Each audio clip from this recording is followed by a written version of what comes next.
سلامونه، نیکې هیلې، احترامات ګرانو لیدونکو، خدای دې وکړي چې ټول به جوړ او روغ اوسئ. زموږ د نن ورځې درس په دې اړه ده چې څنګه کولی سو یو د پی ډي اف فایل د وورډ ډاکومنټ ته تبدیل کړو.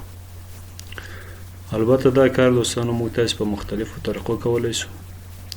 بعضې اپلیکیشنونه سافټویرونه دي د هغه په واسطه باندې موږ تاسې کولی سو دا کار وکړو، او د هغو له جملې څخه یو فوکسټ ریډر ده چې زه تاسو ته ښیم.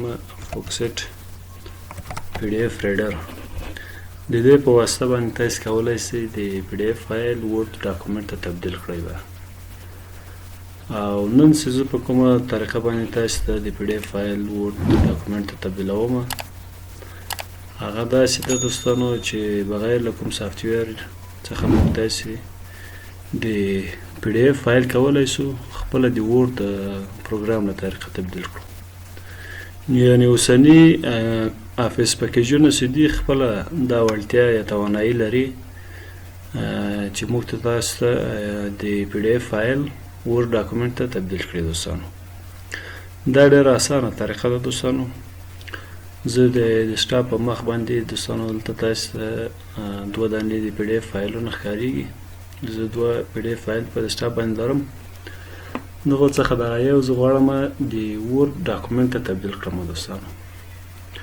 نو طریقه داسې ده دوستانو چې په همغه فایل باندې به رایټ کلیک وکړئ او لاندې به دلته اوپن ویټ د اپشن ته راسئ او له دې ځایه به وورډ انتخاب کړئ دوستانو. د وورډ د پروګرام له طریقه به دا فایل انتخاب کړئ دوستانو. کله چې مې انتخاب کړو دوستانو، دلته موږ تاسو ته په اتومات ډول باندې همدا د پی ډي اف فایل د وورډ ډاکومنټ ته تبدیلیږي دوستانو. اوکې باندې کلیک کوو او موږ تاسو باید یو څه وخت منتظر اوسو تر څو همدا فایل د وورډ ډاکومنټ ته تبدیل شي دوستانو. دغه قسمت کې تاسو ګورئ کنورټینګ دا جریان لري دوستانو. دا باید مکمل شي تر څو زموږ تاسې همدا پی ډي اف فایل د وورډ ډاکومنټ ته تبدیل شي دوستانو. موږ تاسې منتظر کېږو تر څو دا پروسه ختمه شي. نو دا ډېره اسانه طریقه ده دوستانو. بغیر له کوم سافټویر یا اپلیکیشن تاسې کولی شئ د پی ډي اف فایل د وورډ ډاکومنټ ته تبدیل کړئ دوستانو. پروسه تقریبا په ختمېدا ده دوستانو. تاسې وینئ دغه لاندې قسمت کې دلته موږ تاسې ته ښیي.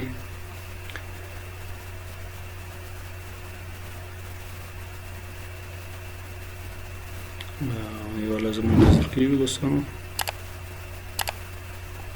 او اوس تاسې ګورئ دوستانو چې همغه کوم پی ډي اف فایل چې و دلته د وورډ ډاکومنټ ته موږ تاسې ته تبدیل شو دوستانو. بغیر له کوم اضافي اپلیکیشن یا سافټویر څخه موږ تاسې وکولی شول چې د پی ډي اف فایل په ډېر کم وخت کې د وورډ ډاکومنټ ته تبدیل کړو دوستانو.